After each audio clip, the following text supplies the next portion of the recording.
Bismillahirrahmanirrahim. Adab membaca Al-Quran.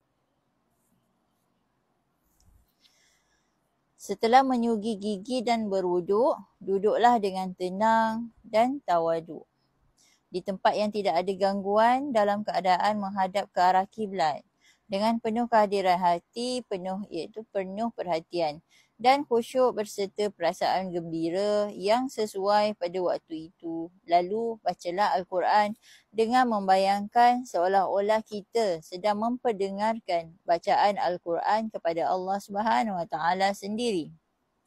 Sekiranya seseorang itu memahami makna bacaan, hendaklah dia memohon doa rahmat dan keampunan dengan penuh tafakur dan tadabbur, iaitu penelitian yang mendalam pada setiap ayat-ayat yang menjanjikan rahmat daripada Allah SWT.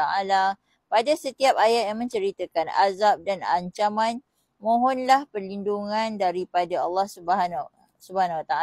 Kerana tiada cara lain untuk keselamatan daripada azab itu selain berdoa kepadanya. Pada setiap ayat-ayat tanzih dan takdis, iaitu penyucian terhadap zat Allah SWT, hendaklah dibacakan Subhanallah. Sekiranya tidak dapat menangis dengan sendirinya secara spontan, maka usahakanlah untuk menangis. Seorang pujangga bermadah, keadaan yang paling menyeronokkan kekasih ialah ketika jiwa mengadu-ngadu dengan air mata berlinangan. Sekiranya tidak bertujuan untuk menghafal, maka janganlah membaca Al-Quran dengan pantas.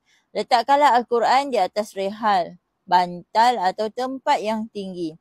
Semasa membaca, janganlah bercakap-cakap dengan sesiapa pun. Sekiranya terdapat juga keperluan, maka bercakaplah setelah menutup Al-Quran. Setelah itu bacalah A'udzubillahi minasyaitonirrajim. Barulah memulakan semula pembacaan. Sekiranya berada dalam perhimpunan dan orang ramai sibuk dengan urusan masing-masing, maka membaca Al-Quran dengan suara perlahan adalah lebih afdal. Jika keadaan sebaliknya, maka membaca dengan suara yang kuat adalah lebih afdal. Para ulama memberitahu bahawa terdapat 6 adab zahir dan 6 adab batin dalam membaca Al-Quran. Kitab Fadilah Amal, muka surat 239. Adab membaca Al-Quran, bahagian 2. Adab zahir. Yang pertama, duduk dengan penuh hormat dalam keadaan berwuduk menghadap ke arah kiblat. Yang kedua, jangan membaca dengan cepat. Bacalah dengan tartil dan tajwid. Yang ketiga, berusahalah untuk menangis walaupun terpaksa buat-buat. Yang keempat, tunaikanlah hak ayat azab dan ayat rahmat sebagaimana yang telah dinyatakan sebelum ini. Yang kelima, sekiranya terdapat kemungkinan riak atau mengganggu orang lain, maka bacalah dengan suara perlahan. Sekiranya tidak, maka bacalah dengan suara yang kuat. Bacalah dengan suara yang merdu kerana banyak hadis yang menekankan kepentingan membaca Al-Quran dengan suara yang merdu. Adab membaca Al-Quran, bahagian 3. Kitab Fadilah Amal, muka surat 240. Adab batin ada 6. Yang pertama, sematkan keagungan Al-Quran dalam hati sebagai perkataan yang sangat agung. Yang kedua, kebesaran, ketinggian dan keagungan Allah SWT sebagai Tuhan kepada Al-Quran hendaklah disematkan di dalam hati. Yang ketiga, sucikanlah hati daripada segala was-was dan khayalan. Yang keempat, renungkanlah dengan mendalam makna-makna kalimah Al-Quran dan bacalah dengan penuh kenikmatan.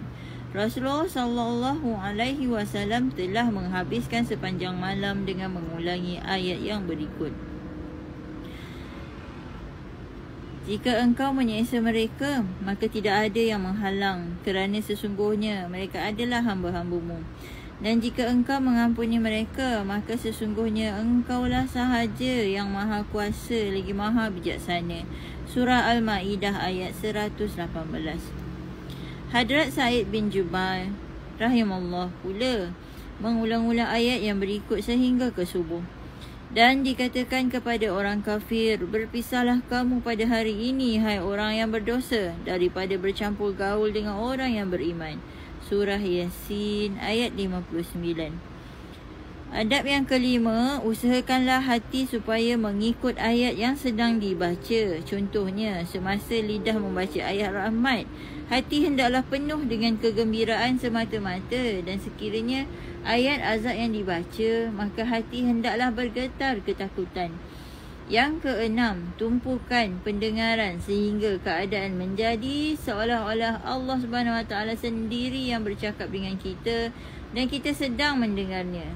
Semoga Allah SWT dengan kemurahan dan kasih sayangnya mengurniakan kepada saya dan anda semua taufik untuk membaca Al-Quran dengan adab-adab yang di atas.